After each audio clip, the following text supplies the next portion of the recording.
ay tamad lang kaya ako naghihirap? O di ako yumayaman dahil ako ay matapat? Kayo kaya ay marangya dahil kayo ay masikap? O dahil ba sangkot kayo sa korupsyong malaganap? Naatim pa ba ng budhin yung magpahinga ng banayad pag mayroong nakikitang namatay ng butot balat?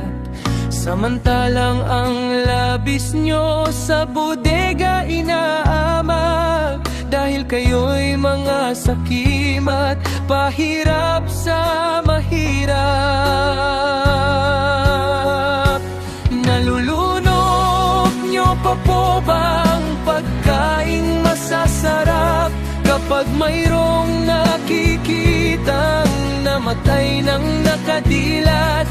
Naaatim niyo pa po bang maglustay at magpasarap habang mayroong kapwa-taong sa bangketa'y hubot-hubad?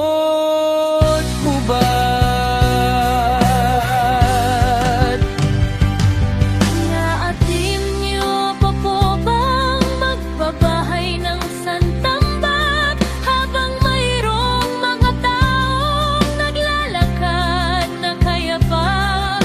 Kung naaatim mo'y purihin ka't makapal ang mukha't balat, lalo na't kung ang yaman mo ay nanggaling sa aming tax. Ngunit sana'y tandaan mo kahit sila'y isang dukha, konsensya ay walang bahid at ang puso'y natutuwa.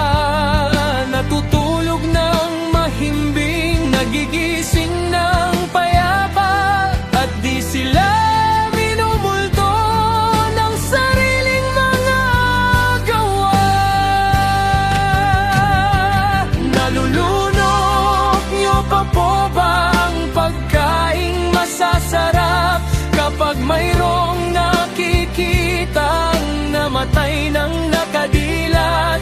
Naaatim nyo pa po bang maglustay at magpasarap habang mayroong kapwa-taong sa bangketa'y hubot-hubad?